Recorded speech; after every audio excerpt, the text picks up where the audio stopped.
Salut les amis, alors aujourd'hui je suis encore là pour défoncer des trucs. Oui, j'ai des trucs à parler que j'ai pas aimé. Donc, le livre dont nous allons parler aujourd'hui, qui est un livre que personne ne m'a conseillé, donc je suis tout à fait coupable de ma propre déconfiture, si je puis dire, c'est Tout ce qui est sur Terre doit périr de Michel Bussy. Ça a l'air d'être un programme génial, n'est-ce pas ? Tout ce qui est sur Terre doit périr, moi je me suis dit, bah c'est génial, je vais le lire, ça va être trop bien. Eh ben non, parce que pas tant de choses que ça ont péri finalement. Mais c'est pas le seul défaut du livre. Et je vais évidemment y revenir point par point. Donc pourquoi j'ai lu ça ? Bah très probablement justement parce que le titre m'emballait. Et puis j'imagine que le résumé aussi a dû me paraître cool. Oui, j'imagine, je m'en souviens plus. Très honnêtement, le désavantage des livres que je choisis moi-même par rapport aux livres qu'on me conseille, c'est que j'ai tendance à les lire longtemps après les avoir choisis. Donc je me rappelle plus pourquoi. Mais en tout cas, je sais que quand je vois ce titre, ça me donne envie. Donc très certainement que ça a dû y contribuer. Donc le résumé. Comment puis-je vous raconter cette histoire ? Je pense que le pitch de base c'était, vous connaissez la légende de l'arche de Noé, vous connaissez les licornes, tout le monde connaît les licornes. Si je commence à balbutier dès maintenant, on n'est pas rendu. Bon, et ben déjà, imaginez que les licornes ont existé, et la question c'est, est-ce qu'elles sont allées ou pas sur l'arche de Noé ? Mais ça encore, c'est pas très important, vous allez me dire. Mais bon, imaginez surtout que l'arche de Noé ait peut-être été réelle, et on se demanderait comment est-ce que ça s'est passé, où est-ce que ça s'est passé, qui a fait ça, pourquoi, etc. Bon voilà, la question c'est, si c'était réel, s'il y avait une arche coincée sur une montagne, je sais plus où, je crois que c'est en Turquie ou quelque chose comme ça, je suis plus très sûre, hein, je vous avoue, moi les lieux ça me parle pas trop.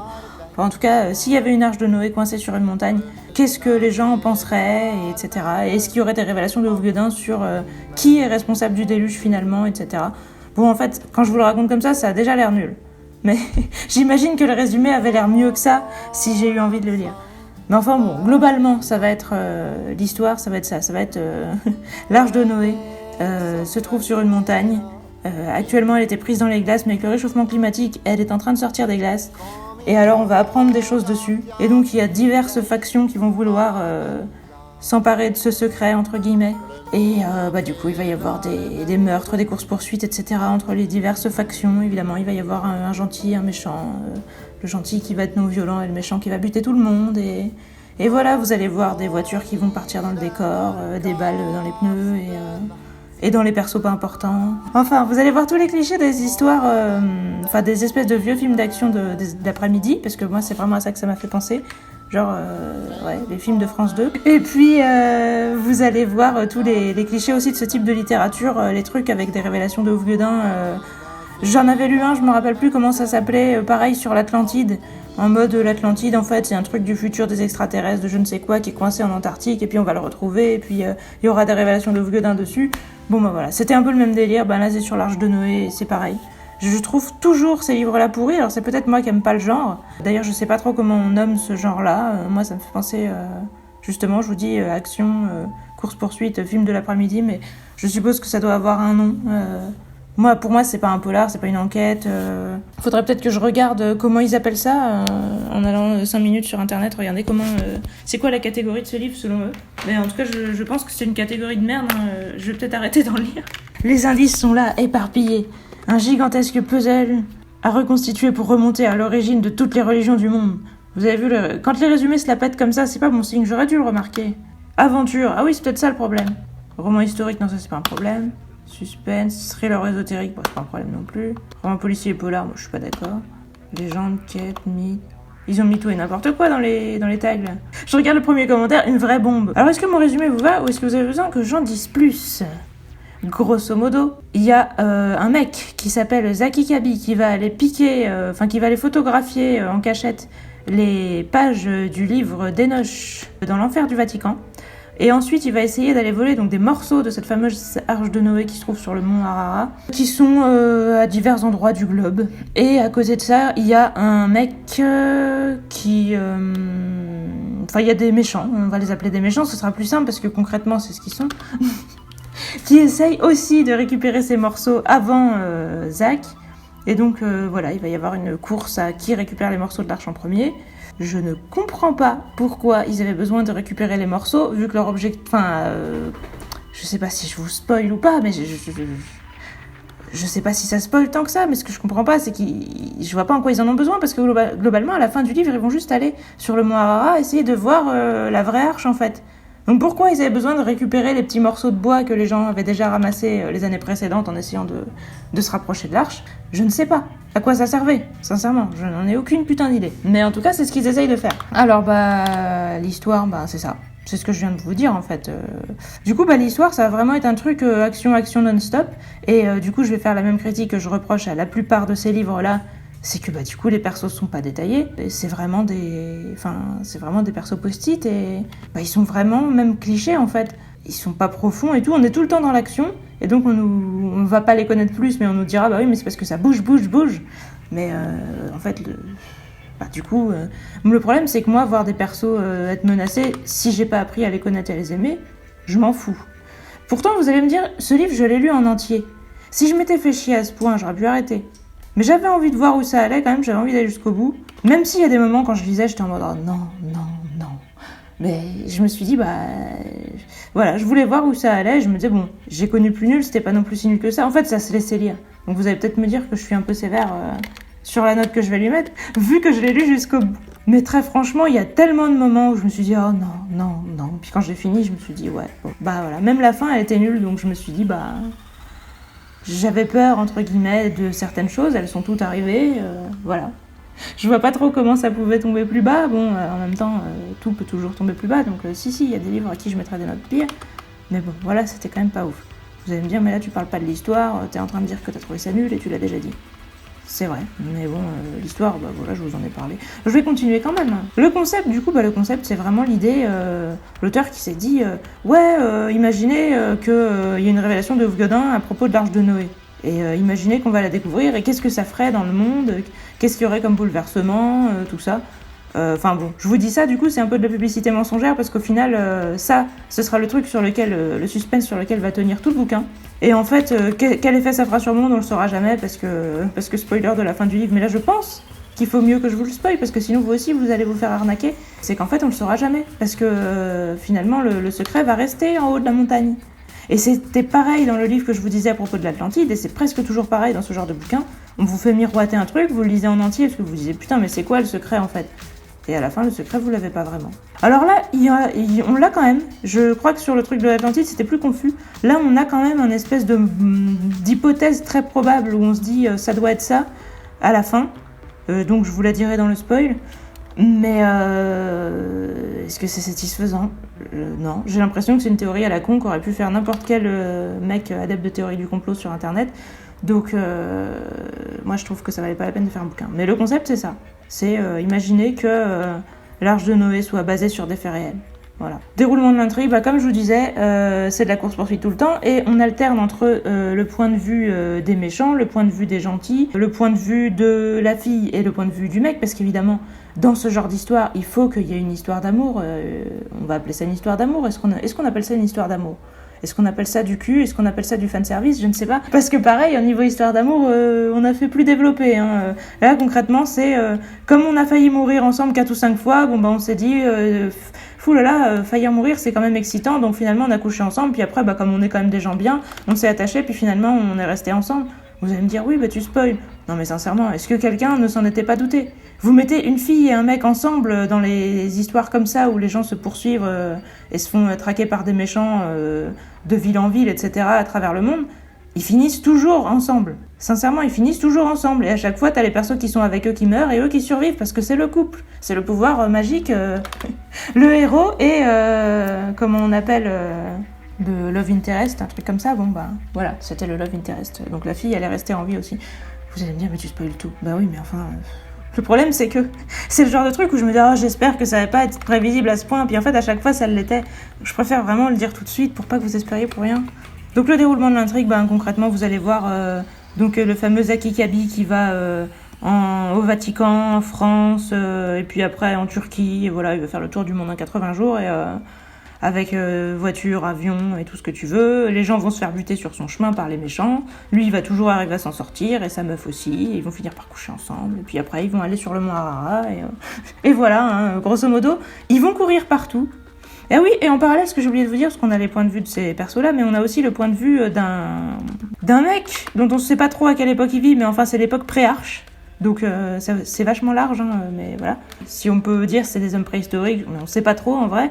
Enfin c'est l'époque pré-arche de Noé, donc si vous êtes créationniste, vous vous souviendrez sans doute à quelle date c'est, mais moi je m'en souviens pas. Donc voilà, vous allez voir des hommes préhistoriques, donc le père d'une famille d'hommes préhistoriques qui se fait buter, son fils qui reprend la relève, et qui parle de mystérieux dieux qui lui font des cadeaux, qui lui apprennent des choses, etc. Et il y a sa famille qui lui font « oui, tu devrais te méfier d'eux, etc. » Mais bon, lui, il est à fond.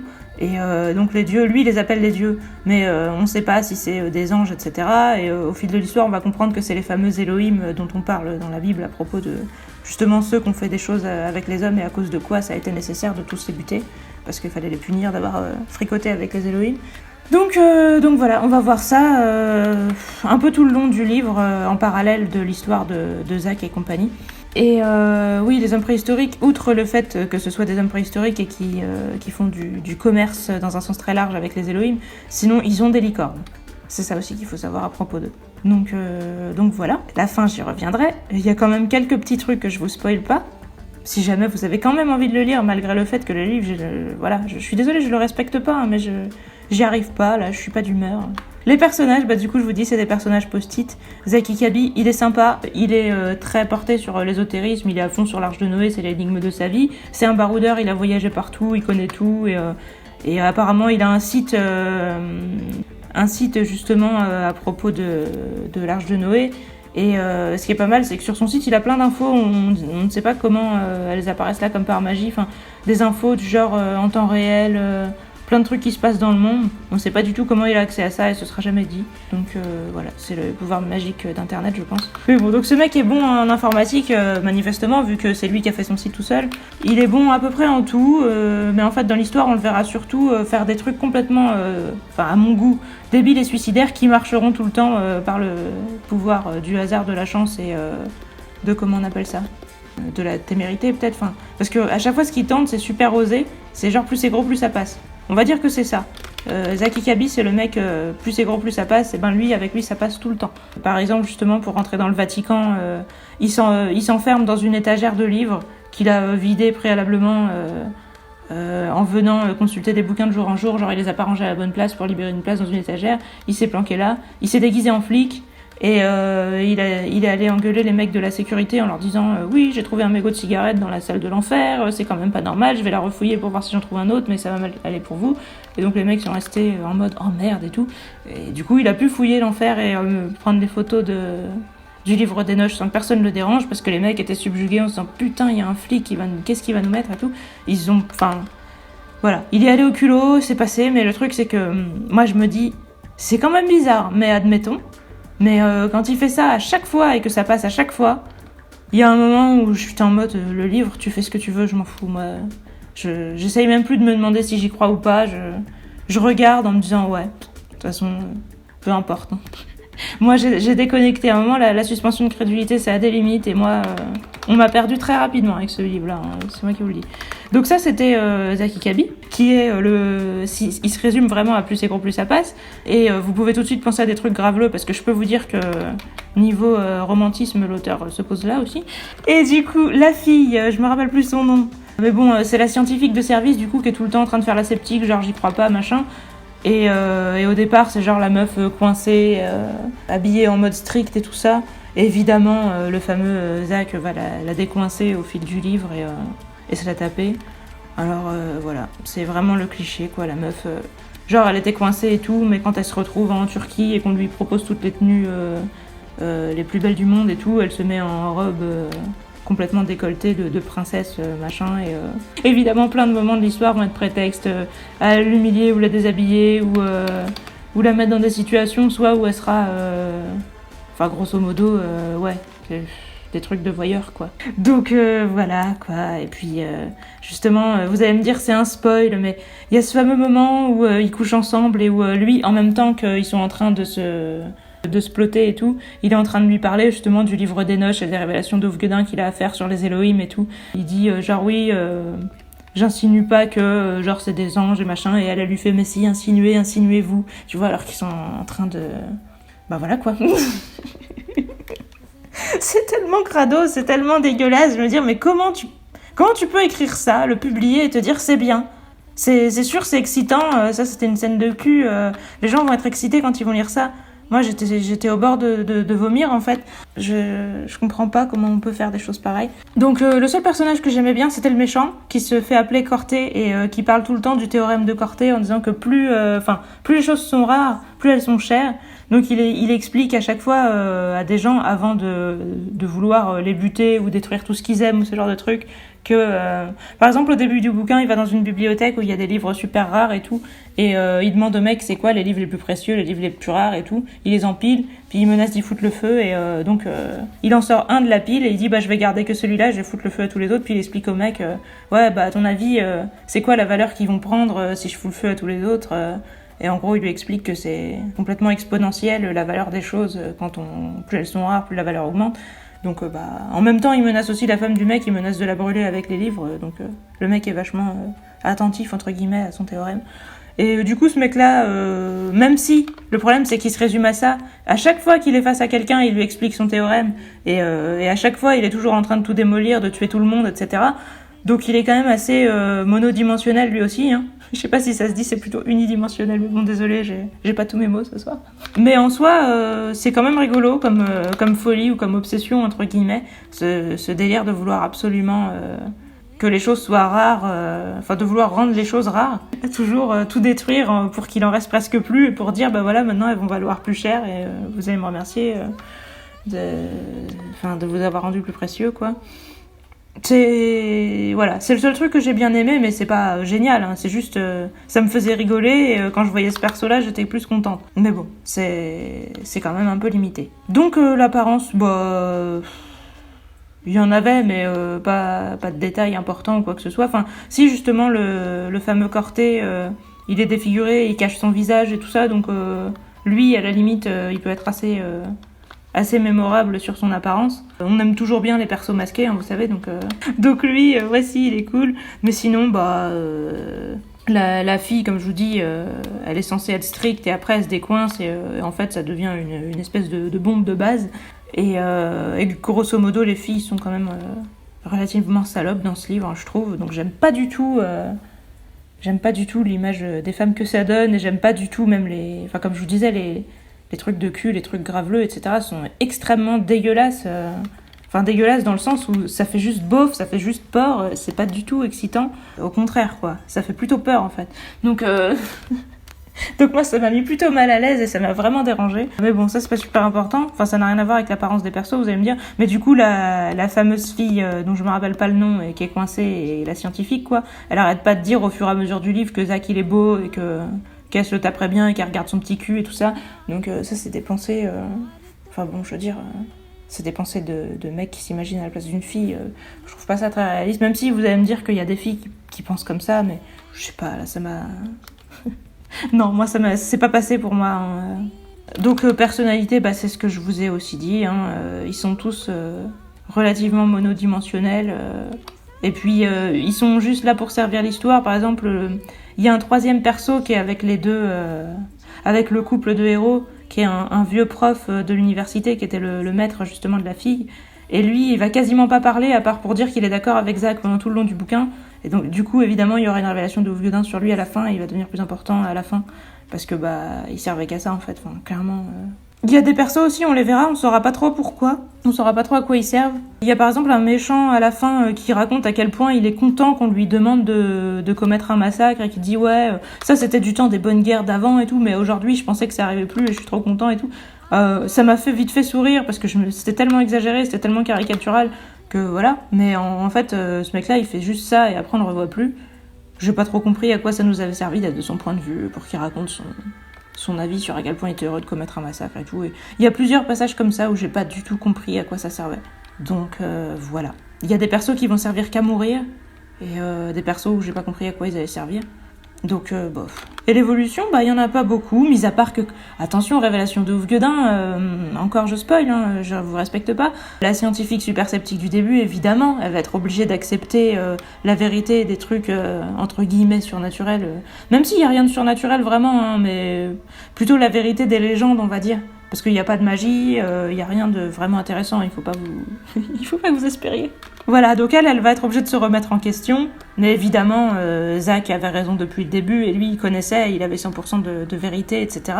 C'est typiquement le genre de héros qui vous disent « je vous l'avais dit » pendant tout le long du bouquin, et tout le long du bouquin lui donne raison, alors qu'il a l'air con pourtant, sur sa manière de se comporter. Enfin, je veux dire, voilà quoi, il est arrogant, Enfin, je vous dis, il fait tout au culot et ça passe, alors que dans la réalité, on voit pas comment c'est possible. Il arrête pas de dire des choses et l'histoire lui donne toujours raison. C'est vraiment énervant. Donc l'évolution, moi, je pense pas qu'il y en ait beaucoup. Puis le fameux méchant que j'aime bien, le Corté, il va faire son théorème tout le long. À la fin, il va partir sur autre chose et j'ai même pas compris pourquoi. Je veux dire, je sais pas Enfin, son théorème, il l'a jamais lâché tout le long du bouquin et à la fin, on était de son point de vue. On pouvait... Enfin, je veux dire... il change de délire, je peux pas vous dire exactement pourquoi, parce que là, ce serait vraiment un spoil. Mais à la fin, il est dans un autre délire, alors qu'il avait pas bougé Enfin, il avait été monopensé depuis le début de l'histoire, et d'un seul coup, il part sur autre chose, et j'ai pas du tout... Enfin, pour moi, c'était complètement injustifié, parce que il y a pas eu de transition, je sais pas. Donc pour moi, l'évolution, non, c'est pas du tout... c'est pas un bouquin où qui que ce soit évolue, ce serait de la publicité mensongère de dire le contraire. L'univers, les lieux et les créatures, alors c'est notre monde, mis à part qu'ils ont rajouté, comment on appelle ça ? Un parlement des religions, peut-être ? Enfin, une espèce d'union unifiée des religions, où il y a un représentant de chaque religion et où ils font des réunions pour se demander qu'est-ce qu'on fait à propos de tel ou tel sujet. Et donc ils se mettent tous d'accord, justement, parce qu'apparemment toutes les religions parlent de... Enfin, en tout cas, toutes les religions monothéistes parlent de l'Arche de Noé. Et donc, comme ils veulent tous bien cacher ce qui se passe... avec cette fameuse arche planquée sur le mont Harara qui va sortir avec la fonte des glaces, ils ont fait un rapport là-dessus et on sait qu'ils ont un plan de secours entre guillemets pour éviter qu'il y ait des fuites à propos de la vérité de ce qu'il y a sur cette arche, mais au début on ne sait pas ce que c'est. Donc voilà, la seule différence avec notre monde, c'est le Parlement des religions et l'Arche de Noé. Et puis bon, après on va voir que voilà, il y a des licornes et il y a des Elohim, quoi. Mais sinon c'est notre monde. Alors vous allez me dire, il y a quand même beaucoup de trucs en plus. Logique et cohésion, j'en ai pas trouvé. Il y a certains livres où je vais vous dire, j'ai pas trouvé d'erreur. Là, je vous dis, j'en ai pas trouvé. Enfin, la logique du livre, c'est vraiment juste nous mettre du suspense, nous mettre du teasing, et à la fin, nous mettre la révélation. Mais en fait, on est censé nous distiller des petits bouts de révélation le long du bouquin, parce que, comme je vous disais, Zach... il n'a pas beaucoup le temps de parler parce que vous comprenez, ils sont toujours poursuivis. Mais de temps en temps, quand ils sont dans un avion, quand ils ont 5 minutes de repos par-ci ou par-là, en couchant avec sa meuf, il a le temps de parler du livre des noces et de dire 2-3 trucs sur qu'est-ce qui s'est passé dans le passé avec les Elohim. Donc on est censé avoir des révélations un peu tout le long. Mais j'avais l'impression que c'était que du déjà vu, du déjà entendu. Et donc moi, les révélations, je les ai attendues, je les ai jamais vues. Et à la fin, le truc final, je me disais oui, et alors ? Enfin... Pour moi, c'était juste évident que c'était une théorie qu'on pouvait avoir et j'avais pas du tout besoin qu'on me la dise en truc final, comme si c'était un truc de ouf, en fait. C'est comme si, je vous dis, j'ai un livre, c'est une romance et j'ai une révélation de Godin, il va y avoir un couple. Ouais. Là, c'est un peu de cet ordre-là pour moi, donc logique et cohésion, pour moi, il y en avait pas. Comme je vous ai dit... Tout ce qui se passe, pour moi, c'est jamais crédible. Les persos qui tirent dans tous les sens, etc. Les réactions des flics et compagnie par rapport à ça. En fait, ils s'en sortent tout le temps, que ce soit Zach ou les mecs qui le poursuivent. Ils s'en sortent tout le temps, ils vont dans tous les pays et ils continuent à se tirer dessus, etc. Dans tous les pays. Personne, à chaque fois, ne se doute de rien. On dit qu'ils sont recherchés, mais on voit jamais la couleur des flics, on les arrête jamais à la frontière ou quoi que ce soit. Ils s'en sortent tout le temps, et même si vous allez peut-être me dire « Oui, mais à ce moment-là, il a dit que... » et vous allez peut-être me trouver des trucs. Le problème, c'est qu'il y en a trop, en fait. Je suis vraiment obligée de dire « admettons » pour tout le temps. Moi, je peux pas, au bout d'un moment. C'est vraiment ce que je vous disais, la scène du début, où le mec, il a réussi à rentrer dans l'enfer parce qu'il s'est déguisé en flic et qu'il y allait au culot. Mais tout est comme ça. Plus tard dans l'histoire, il va voler une voiture en disant au mec descendez parce que je vous fais un éthylotest, il est positif, donc il faut que vous alliez chercher un ami parce que je peux pas vous laisser vous-même conduire votre voiture et laissez-moi les clés parce que vous êtes capable de partir dans mon dos. Et le mec il fait oh là là ok et puis il lui laisse les clés et il se barre. Mais tu dis bon, c'est vrai que ça existe les mecs cons. En plus si le mec est bourré, tu peux peut-être arriver à le bluffer comme ça. Mais le problème c'est que dans le livre tout est comme ça, tout le temps est comme ça et tu te dis maman mais c'est pas possible. On vit dans un monde de débiles où t'as l'impression qu'il y a que le héros qui réfléchit. Moi, je supporte pas ça, honnêtement. Du coup, Mystère et Découverte, bah, vous êtes censé en avoir. Hein. Le livre met vraiment ça en avant dans son résumé. C'est vraiment son principe de base. Mais pour moi, il y en a pas. Sincèrement, il y en a pas.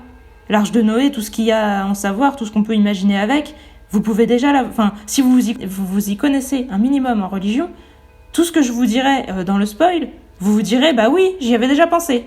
Moi, réellement, tout le long de ce bouquin, je me disais, bah oui, et alors ? Tout le temps. On vous fait des mystères, mais comme s'il y avait des teasings de ouf sur des trucs. Mais vous vous dites, bah ouais, je sais, je me le suis déjà dit. Ouais, je sais, j'ai déjà entendu des théories comme ça. Mais voilà, est-ce que ça valait la peine de faire un bout... Enfin, voilà, on vous tease pour des choses que vous connaissez déjà, mais ça n'a aucun intérêt, sincèrement. Est-ce que vous avez envie qu'on vous fasse une histoire en vous disant « Oui, vous savez, il y a des êtres mystérieux à côté de Dieu dans le paradis. Oui, ils ont des ailes et personne ne les a jamais vus. Et voilà, et tout le long du bouquin, on va vous dire Ouais, vous savez, ils dansent, ils chantent, ils font des trucs de ouf, vous pouvez pas les imaginer. Puis à la fin, on va se dire « Ouais, c'est des anges. » Vous allez dire « Ouais. » Ok, bon. Et qu'est-ce que je suis censée faire de cette information ? Bah rien, c'était une révélation de ouf. Non, maintenant vous êtes complètement bluffé, votre cerveau a été retourné. Ah bon ?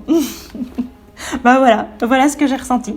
Donc Mystère et Découverte, pour moi, il y en a pas. C'est des boîtes vides, ce livre. L'écriture, bah je l'ai trouvé quelconque. Comme je vous dis, tant que ça parle d'action, c'est juste quelconque.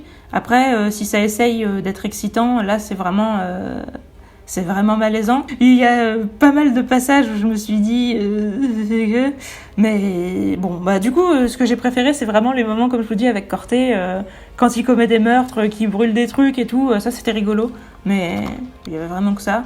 Dans l'écriture, je dirais qu'elle est plutôt moyenne moins, et surtout dites à ce mec de ne plus jamais parler de cul, ne plus jamais faire d'histoire d'amour, surtout dans ses livres.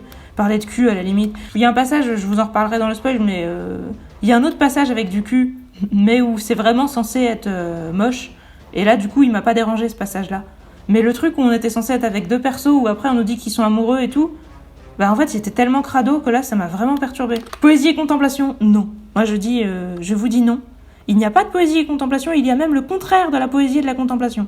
Parce que d'une part, suspense et action, bon bah du coup il y a que ça, mais du coup il y aura jamais de contemplation, ça va bouger tout le temps. Alors certes on va vous dire regardez, il y a des paysages de la Rara et la montagne qui est en forme de ceci et qui est en forme de cela. Alors si pour vous c'est de la contemplation, bah, vous allez être heureux. Pour moi non, pas du tout. Mais enfin de la poésie, clairement il y en a pas. À moins que vous trouviez ça poétique d'imaginer des licornes qui ressemblent à des chèvres dans les montagnes, des hommes préhistoriques. Et, je sais pas. Sincèrement non.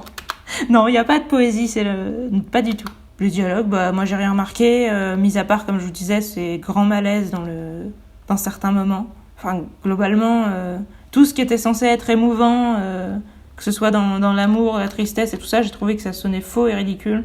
Il y avait vraiment que les passages avec des meurtriers psychopathes qui menacent des gens qui m'ont paru normaux. Donc crédibilité, réalisme, pour moi, ça l'est pas du tout. Enfin, après, non, oui, on parle de dialogue, on parle pas de l'histoire. Pardon, excusez-moi.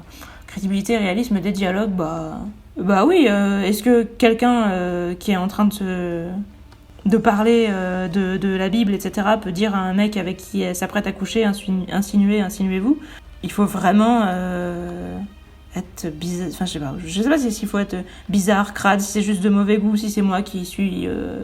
coincé ou qui suis difficile, plutôt difficile je dirais, parce que coincé je suis pas convaincue, c'est pas comme si je disais que ça me gênait de lire des trucs de cul en général, ça dépend complètement comment c'est écrit, donc est-ce que c'est possible ? Enfin je veux dire, c'est du beauf total pour moi, mais c'est tout. Bah du coup oui c'est possible, mais le truc c'est qu'on nous dit que la meuf elle est intelligente et voilà, et en fait on s'en rend pas compte du tout. On nous dit que c'est une scientifique et tout ça, et bah, on s'en rend pas compte du tout, non. En fait les persos qui sont censés être... cultivés, les persos qui sont censés être pas cultivés, il n'y a aucune différence entre eux. Donc pour moi, la crédibilité et le réalisme, pas trop. Et l'originalité et côté marquant, bah, mis à part dans le fait que ça m'a marqué dans le négatif, non plus. Du coup, en note globale, je lui ai mis 3. Vous avez vu, je me suis retenue de le dire tout le long. Donc ouais, je lui ai mis 3 comme le bouquin que j'ai pas pu finir. Et c'est pour ça que j'ai hésité avec 4. Je me suis dit, bon, je l'ai quand même lu en entier, j'ai réussi à aller jusqu'au bout, est-ce que je dois lui mettre plus ? Mais en vrai, non, parce que c'était vraiment nul. Enfin, je veux dire, même la fin était nulle, tout était nul. Pourquoi je lui mettrais un point de plus ? 4, c'est quand même juste en dessous de 5. C'est genre, je t'ai pas mis la moyenne, mais t'en étais pas loin. Alors que là, non. Là, réellement, j'ai pas hésité à me dire que c'était nul. Tout le long que je le lisais, je me disais merde, quoi. Donc, bah non, 3. Carrément 3. Et donc maintenant, on va parler de la fin, donc attention, le spoil. Là, je m'imagine qu'on fonce dans un mur. Attention, c'est le spoil. C'est peut-être nul, hein, mais je sais pas pourquoi ça me... Vous allez me dire, on a l'impression que t'as bu ce soir. Non, c'est parce que j'ai regardé le Joker juste avant de... Voilà. Donc c'est pour ça. C'est pour ça que je suis bizarre. Et j'en parlerai après. Donc le spoil.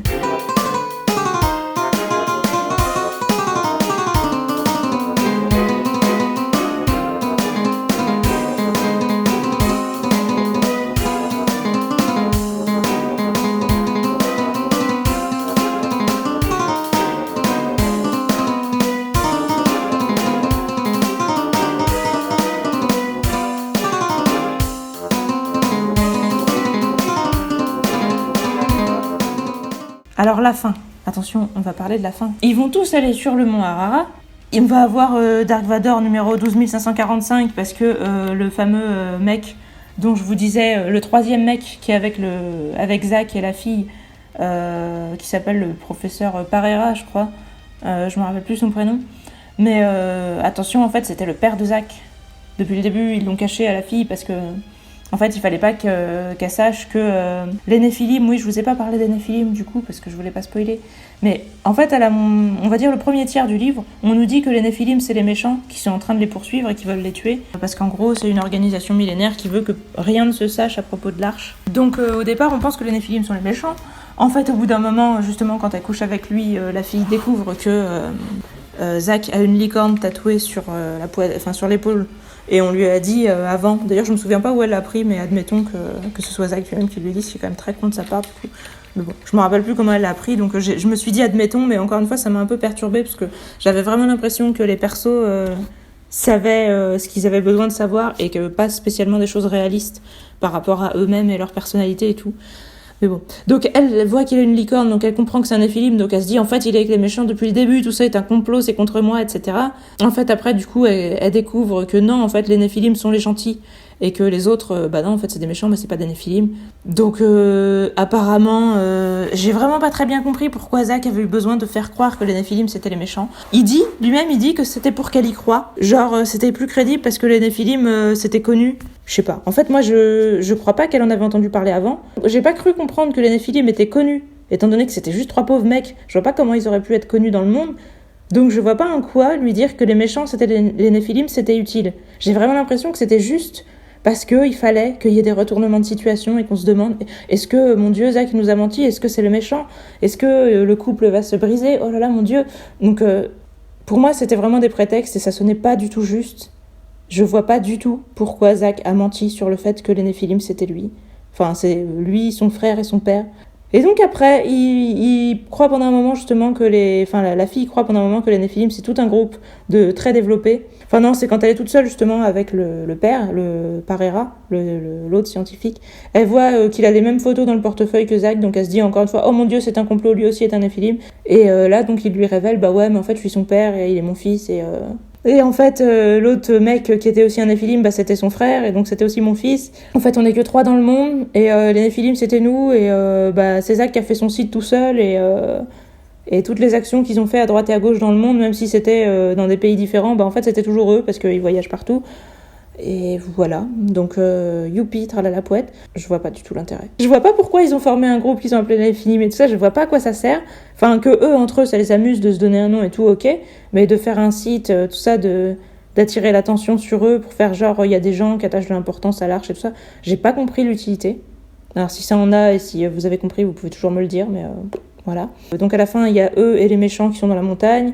Les méchants vont vouloir buter tout le monde, évidemment, parce que ils ont toujours voulu buter tout le monde, c'est des méchants après tout.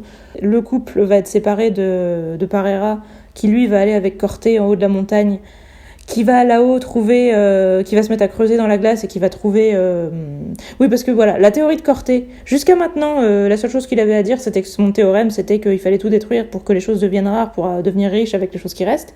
Et apparemment, il avait fait toute sa vie et la vie de son maître qu'il a buté au milieu de l'histoire là-dessus. Enfin, je veux dire la richesse surtout, quoi. Quand je dis sa vie, c'est sa richesse. Mais là, en haut de la montagne, il dit que, en fait, le délire de toute sa vie, enfin, le rêve, son centre d'intérêt principal, c'est qu'il pense que c'est des extraterrestres qui ont...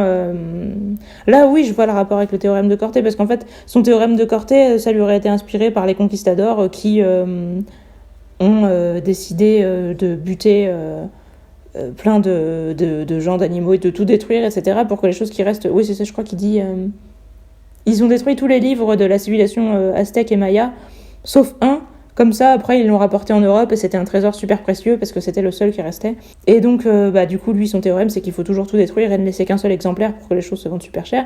Et donc, il pense que l'Arche de Noé, c'était la même chose, que une race extraterrestre s'est dit que pour que les humains, les animaux, enfin, en gros, tous les trucs de la Terre soient précieux, il fallait les détruire tous, à l'exception d'un couple de chaque, pour pouvoir se faire du blé avec, dans leur planète, j'imagine. En disant, regardez, c'est les derniers exemplaires d'une civilisation disparue.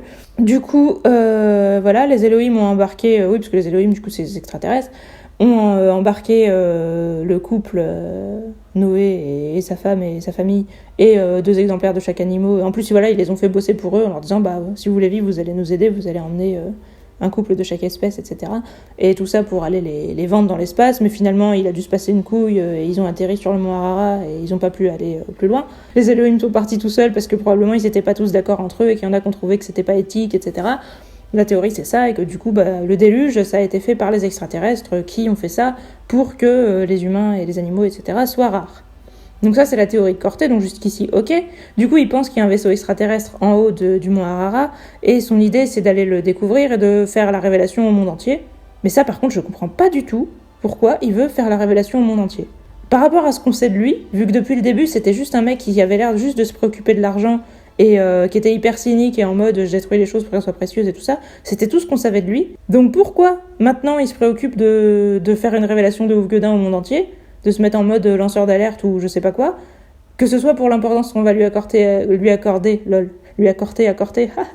à lui, ou pour dire je vais écrouler les religions, il a jamais eu l'air de s'en préoccuper avant. Donc j'ai vraiment l'impression que ça sort de nulle part et que le perso est devenu ce qu'on avait besoin qu'il devienne. Donc voilà, il va essayer de creuser un trou pour trouver son vaisseau extraterrestre. Il trouve une espèce de petit cylindre avec des petits signes trop petits pour avoir été tracés par quelque chose d'humain, etc. Et qui chauffent étrangement alors qu'ils sont au milieu du froid, etc.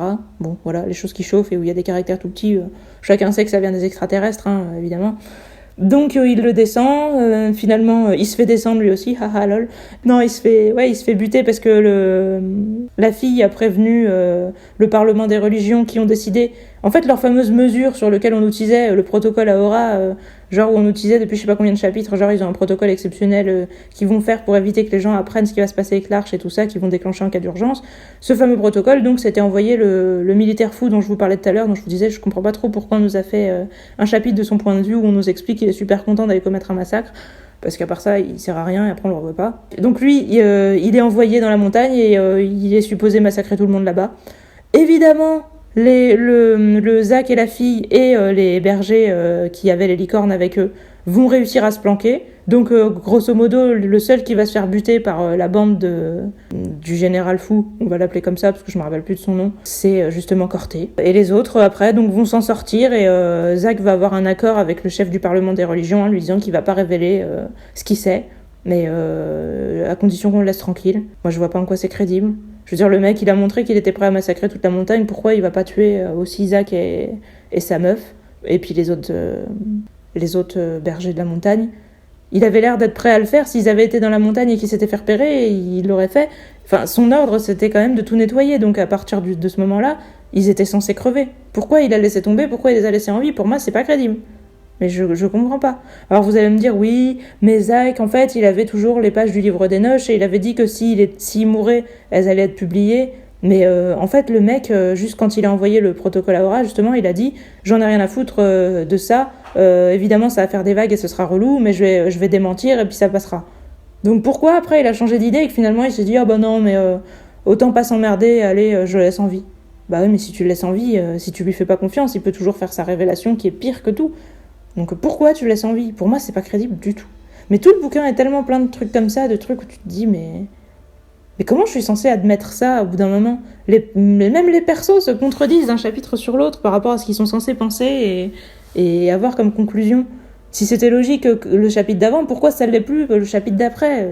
Moi, je peux pas. Je ne peux pas entendre ça. Donc voilà, l'épilogue, c'est que ça finit bien. Ils vont se marier, Zach et la fille, et ils vont aller en voyage de noces sur une calotte glaciaire parce que la fille, elle était glaciologue, lol. Putain, bon, voilà. Histoire de faire des blagues sur le fait ouais, bah tu savais à quoi tu t'engageais quand tu allais sortir avec une scientifique et tout ça. Genre, l'épilogue, ça se termine bien et on fait de l'humour. Je veux dire, mais j'ai trouvé ça nul. En plus, du coup, on va pas savoir vraiment plus qu'est-ce que ça leur a donné. Parce que oui, les bergers dans la montagne, c'est les descendants des Elohim.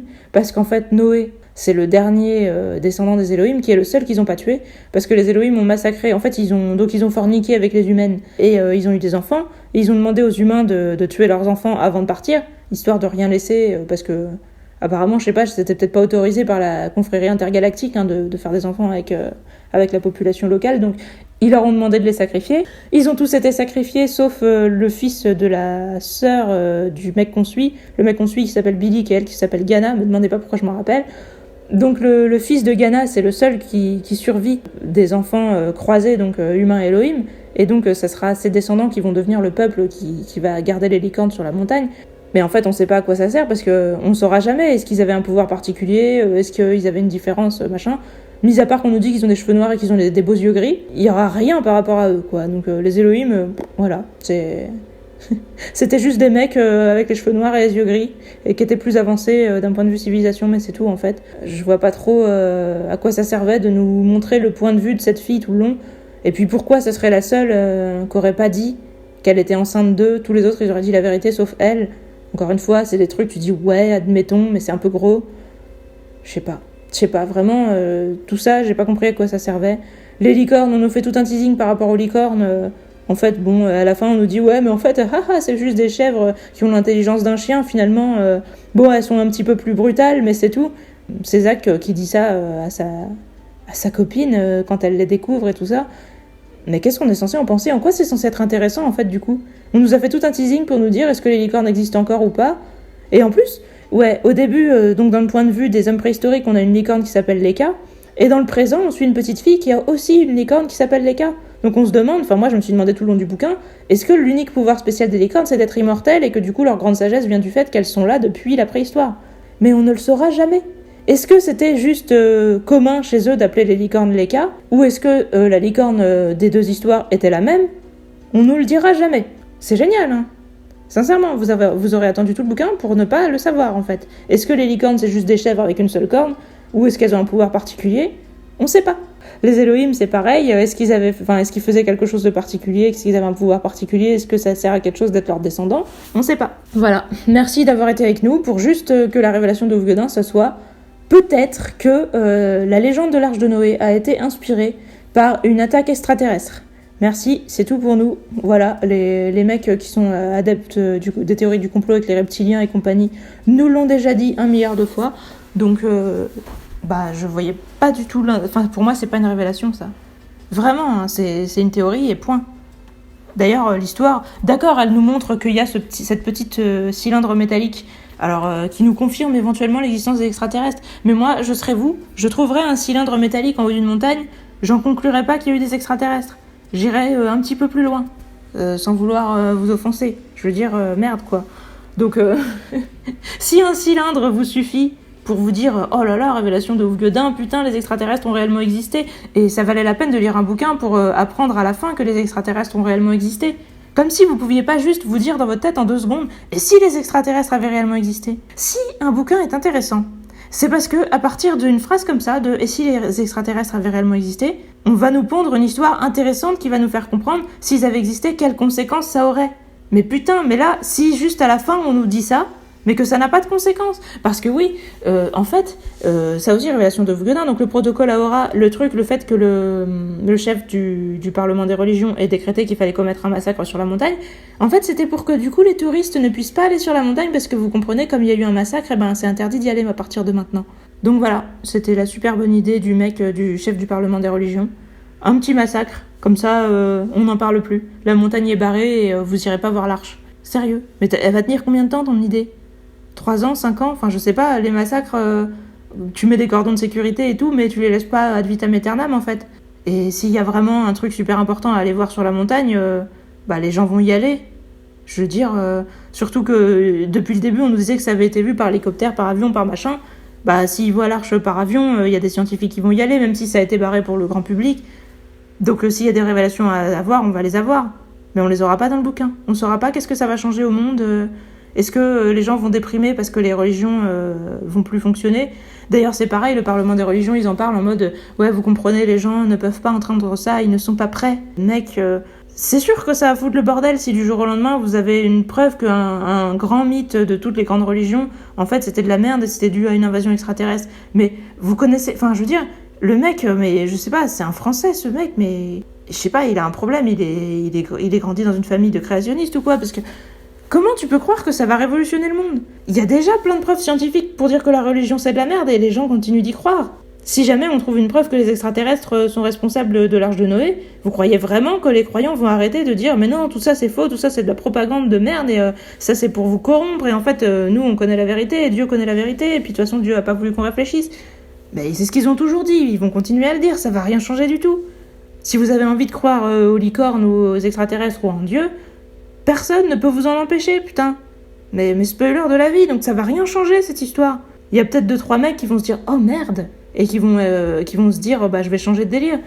Mais ça va être marginal. Ça va peut-être déclencher des émeutes, etc. Parce que de toute façon, les gens déclenchent des émeutes pour n'importe quel prétexte. Mais ça vaut pas la peine de commettre un massacre, je veux dire... je sais pas, c'est tellement débile en fait. Pour moi, il y a rien de crédible, il y a rien de logique. Je comprends pas. Le chef du Parlement des religions qui se dit il faut surtout pas qu'on apprenne que il y a eu une preuve que l'arche de Noé c'était fait par les extraterrestres, mais putain, mais je veux dire, il y a déjà eu plein de preuves scientifiques de plein de trucs qui dément la religion en fait. Je veux dire, on a déjà remis en question l'existence de Jésus et tout ça. Est-ce que ça a écroulé le monde? Non, pas du tout. Je me dis, mais le postulat sur lequel ce bouquin est basé est juste faux. Toutes les révélations de Ouf Guedin qu'on nous promet comme telles, c'est des trucs qu'on a déjà entendus, auxquels on a déjà pensé, qui n'ont absolument rien d'original. Mais pour moi, c'est une fumisterie, ce bouquin, sincèrement. Je peux pas appeler ça autrement. Donc je ne relirai plus des livres de Michel Bussy. C'est dommage parce que c'était un nom rigolo, je trouve, Michel Bussy. C'est nul. Totalement nul. Donc à vous de me dire ce que vous en avez pensé, si vous n'êtes pas d'accord. Je vous dis le premier commentaire que je vois sur Babelio qui dit « Oh, c'est une bombe, c'est génial !» Ben voilà, vous voyez donc que certaines personnes ont des avis différents du mien. Je peux toujours le lire et réagir en direct pour vous dire comment je suis pas d'accord avec ce commentaire. Pour plonger dans cette lecture, il va falloir que vous mettiez de côté tous vos a priori, toutes vos croyances, comme le fait l'héroïne de ce roman. Ah, Cécile Serval, c'est ça le nom de la fille, ben, je l'avais zappé. Bon, là il est en train de raconter l'histoire, donc pour moi je m'attendais à ce qu'il parle des qualités du bouquin, mais là il est en train de raconter l'histoire. Le monde tel que nous le connaissons plongerait alors dans d'interminables guerres de religion comme nous n'en avons jamais connu, et le monde scientifique serait lui aussi à jamais mis à mal. Alors je vais vous expliquer un truc les gars, le but des scientifiques c'est de connaître la vérité. S'il y avait des extraterrestres qui étaient passés, et qu'il y avait une soucoupe volante qui était posée sur le mont Harara, les scientifiques ils seraient pas en train de chialer, ils seraient contents. Ils se diraient putain il y a des trucs de ouf à découvrir. Mais qu'est-ce que vous croyez en fait? C'est parce que vous êtes à fond dans la religion? J'imagine que pour aimer ce livre il faut être à fond dans la religion et penser que la science c'est pareil, c'est des croyances, c'est juste des croyances différentes. Où tu te dis ouais ben moi j'ai envie de croire que la Terre est ronde, j'ai envie de croire que y a pas de Dieu, etc. Et si je trouve des trucs qui montrent le contraire, je vais chialer en me disant non c'est pas vrai, non c'est pas vrai. Non, ça c'est ce que font les croyants. Les scientifiques quand on leur montre des trucs qui montrent que ce qu'ils pensaient pas vrai, ils font putain c'est génial, vas-y explique-moi le détail, comment ça marche et tout. Donc non, ça va pas mettre le monde scientifique à mal, au contraire, ça va lui faire plaisir. Et puis bah pour ce qui est des guerres de religion, non, à mon avis non, pas plus que maintenant, je vois pas en quoi. Donc voilà, ça va faire plaisir à tous les gens qui voulaient la preuve qu'il y avait une vie extraterrestre, ça va remonter le moral même à plein de gens, parce que être seul dans l'univers c'est quand même un petit peu déprimant. Donc non, moi je pense que ce serait une bonne nouvelle en fait.